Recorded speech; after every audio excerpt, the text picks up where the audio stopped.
Okay, so back with part 5. So Gerald had started walking towards the border and hoping to come across his friends. I'm not really sure what his plan was, but he was walking.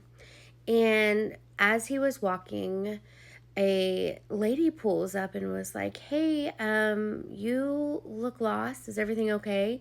She had her window rolled down like this much.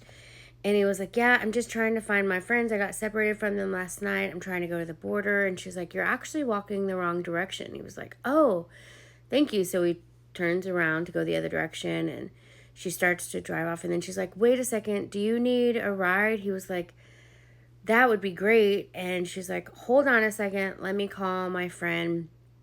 So she rolls up her window, calls her friend. She rolls back her window down like that much. And she's like, "I can give you a ride just down the road to my friend, and he can take you to the border, but I'm going to stay on the phone with with him the whole time while you're in here."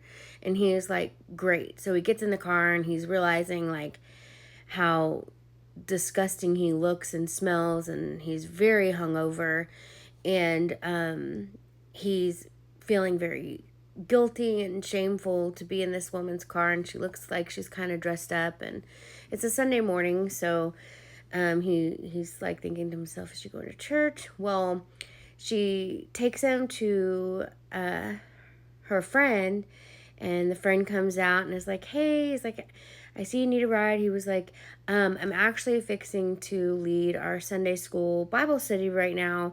You're more than welcome to come in and I can take you afterwards." And Gerald's like, "No, I think I'll just stay out here." And the guy's like, "Okay, perfect. I'll get you whenever it's over." Well, a few minutes later, the guy walks back out and he's like, "Hey, we're struggling with our projector and computer system." He's like, "You don't happen to know anything about technology, do you?" And Gerald's like, "Actually, I do." And the guy's like, "Great. Would you mind coming in and helping us?" And he was like, "Sure." So he goes in, gets it all fixed up for them, and ends up staying for the lesson, which was about um, heaven and hell.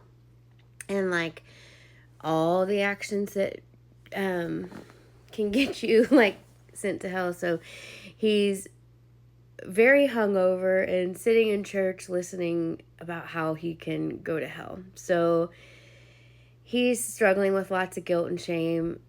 So this guy's, it's over. He's like, "All right, let's see if we can find your friends at the border." The whole time he's getting to know Gerald and asking about his story, but also sharing the love of Jesus. I guess it was quite a drive. Maybe it was like 20, 30 minutes. I'm not really sure.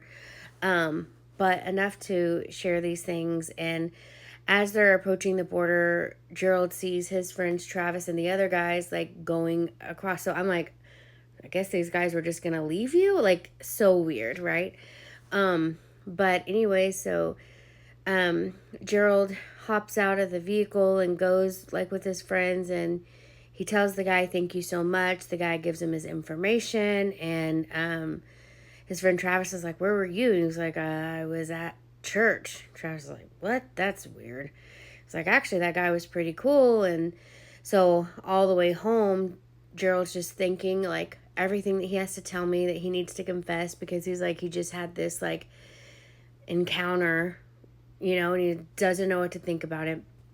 And so that's when he's telling me this whole part about this. And so I'm looking at him like, "Okay."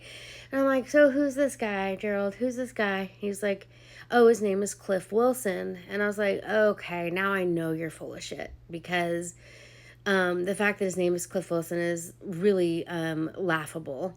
He was like, "What are you talking about?" He's like, "Why? What does that mean to you?" I said, "Cliff Wilson, are you freaking kidding me?"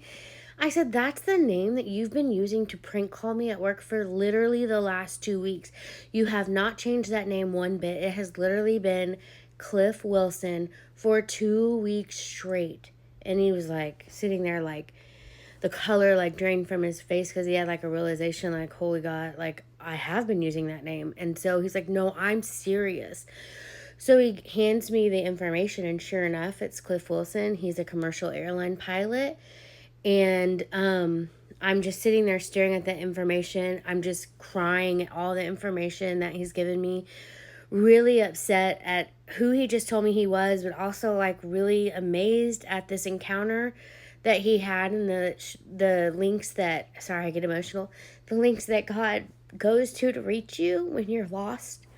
And he went to go take a shower, and I take that card and I call Cliff because I'm like, is this story true? Like, what just happened? And Cliff is like, yeah, it's true. He was like, he talked about you, how much he loves you. He's like, I was sharing Jesus with him. He's like, there's hope for him.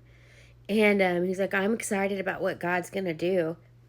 Um, and Gerald and I was crying, and these are tears of joy now. Like, it's really, I cry because God is so good in the way that he shows up. So I call my mom and I tell her what's going on, and my mom calls Cliff, and they have a good conversation. And so Gerald and I put my ring back on. We decide to go through with getting married. I would love to say that he just immediately turned around right then, but that's just like not the case. But this was the first initial point where God starts speaking to him and showing up for him, and it's really neat. So stick around for the next part.